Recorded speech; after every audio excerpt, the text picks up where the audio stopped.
Would you believe me if I told you that not only the MR-2 midship sports car from Toyota could be returning, but the Celica could be coming back as well? News is coming out of Japan, guys. Grab your snacks and drinks, buckle in, and let's go.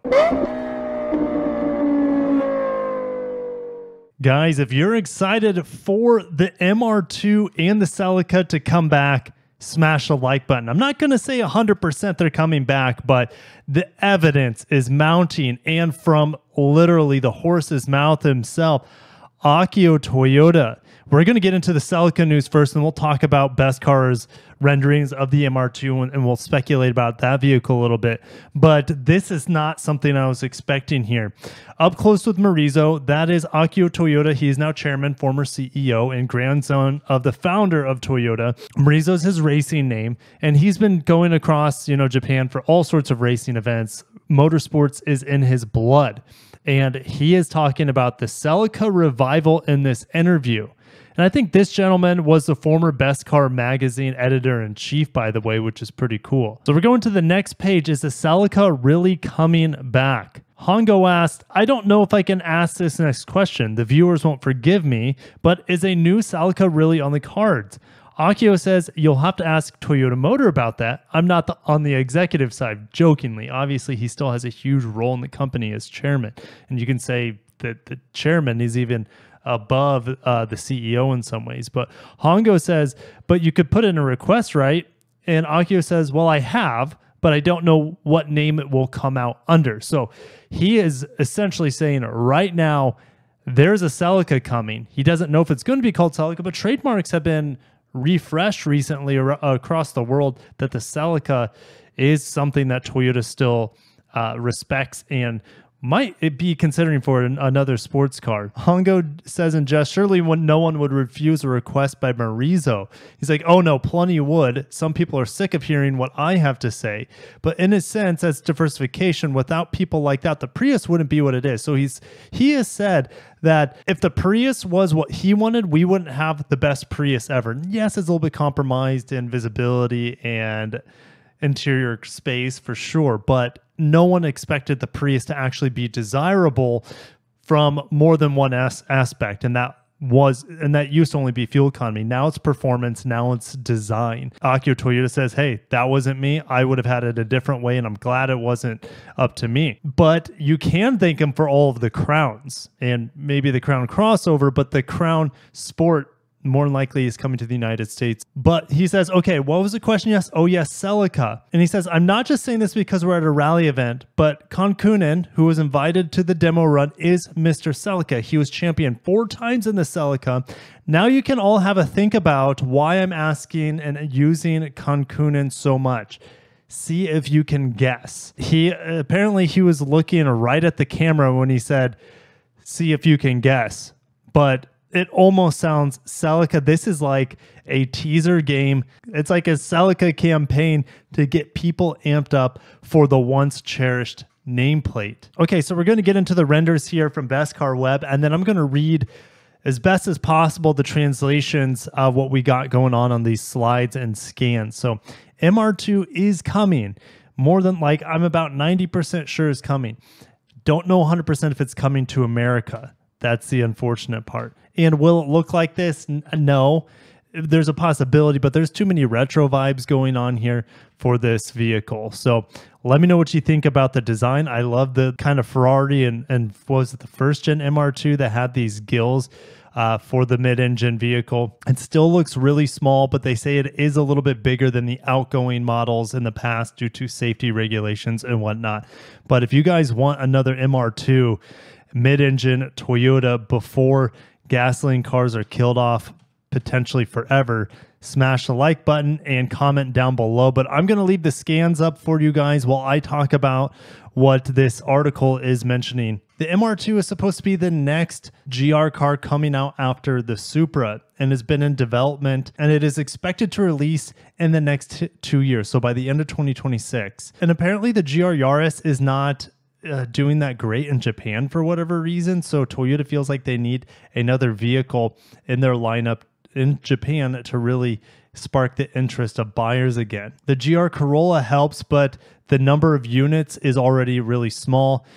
Especially for Japan. We know it's crimped production volume for a global market, but yeah, United States probably has the greatest allocation of those GR Corollas because a lot of other markets have the GR Yaris. The MR2 here shares in some ways the GRMN spec of the Yaris, and there are only 500 units of that GRMN Yaris. And the original plan was actually to create a mid-engine version of the GRMN Yaris. And the idea was to make the design even more radical, aiming for a car similar to the Group B cars of the past and the WRC. The last mid-engine vehicle we saw from Toyota was the MR2 or the MRS in 2007. So it's been about 15, 16 years since then, which is crazy because that's when I graduated high school. Yikes. So there'll be about a 20-year time skip from 2007 to 2026 where we'll see the successor of the previous MR2. The engine is said to be a straight 3, 1.6 liter turbo, such as we see in the GR Yaris and the GR Corolla, 320 PS. I'll put what the conversion of that is to horsepower. And they're saying since it does share a lot of the parts of the GRMN Yaris, it's more than likely going to be very small production volume. They're also calling this the last pure engine sports car. So before hybridization will see its way into sports cars as well as battery electric sports cars coming out from Toyota. So this is the last hurrah. Potentially. And then what about that Celica? Is the Celica going to be hybridized? Is it going to be fully battery electric? That is going to be a developing story, but the Celica probably is coming back. The new MR2 could be priced at the 10 million yen level, which is going to be over $65,000 if that conversion holds. Transmission should be the 6-speed manual, but you could have the option of the 8-speed automatic that we see in other Toyotas too. I don't know 100% if it would be rear-wheel drive or not either. Let me know down below if you would want all-wheel drive on this MR2, and if it's going to cost, guys, $65,000+, and it's going to be such low volume, it's going to be marked up to the moon, and this could be the last fully gasoline sports car, or should I say fully non-hybridized or non-electrified in any way, last sports car from Toyota. And that is really going to drive up prices and exclusivity, and it's just going to be crazy. So I'm very excited for the return of an MR2, but I don't want it to be super exclusive. I also don't want it to be over $65,000 because the old MR2s were never, ever that close to that price point. I know inflation changes over the years, but I'll put on the screen what the last MRS cost about 2007 and today's inflation. I guarantee it wasn't $65,000. I have some other big Toyota news other than the MR2 return and the Celica return. Idemitsu and Toyota announced beginning of cooperation towards mass production of solid-state batteries for battery electric vehicles. Idemitsu, as far as I'm aware, they are one of the biggest companies in Japan for refining petroleum. Toyota started on solid-state batteries in 2006, and Idemitsu was working on materials for solid-state batteries since 2001. And this collaboration focuses on sulfide solid electrolytes, which are seen as a promising material to achieve high capacity and output for BEVs.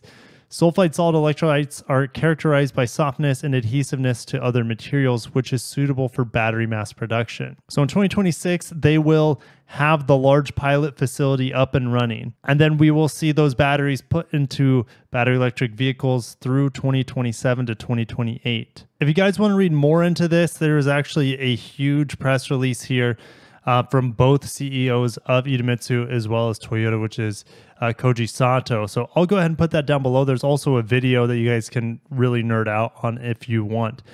Lastly, Toyota Motor Europe sales increased to 860,000 for the first 9 months, a 6% year-over-year increase.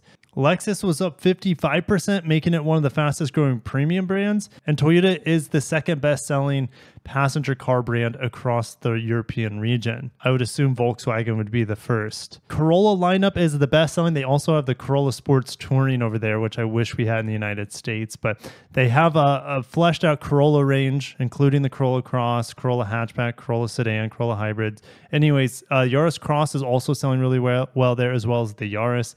CHR selling well there as we get ready for the redesign. Igo X, they're tiny is that B segment car? It's absolutely minuscule. It might be A segment. That thing's tiny. And then the RAV4, which is funny, that is their fifth best-selling vehicle here in the United States. That is their best-selling vehicle. Total electrified sales is up 9% year over year. If we look at Lexus, they're up 55% year over year. NX is their best seller, then UX, then RX. In the United States, it's like RX, NX, and then I'm probably ES after that, to be honest. And then maybe GX after that. UX is kind of lower on the list. Maybe even UX might even be behind like IS, for example. But anyways, electrified sales 47,000, up 69% year over year. In Western Europe, Lexus is fully electrified. That means no V8s. That means no ISs unless they're hybridized. They still might have some hybridized ISs, maybe hybridized RCs in some areas as well, but that's old hybrid technology. I wouldn't touch that with new car money. So yeah, interesting. Toyota and Lexus are growing in the old world in Europe, doing well over there. But I can't wait for the Celica. I can't wait for the MR2. I hope we have some big announcements at the Tokyo Mobility Show. I'm heading there in less than 2 weeks. I'd love to see them reveal a new MR2 or a new Celica there, as well as whatever, like all the new Crown information, and the Century is going to be there. I mean, Lexus has their full battery electric lineup that they're going to be showing the concepts for. It's going to be mind-blowing. So I can't wait to show all the cool stuff coming out of Japan at the Japan Mobility Show in just a couple of weeks. Thank you guys for watching. I'm going to finish the day with a smile on my face at the thought of the MR2 and Celica returning. Long live the Toyota sports cars. They are going out with a bang potentially here with the return of the MR2 and Celica. Thank you guys. Have a great day and peace.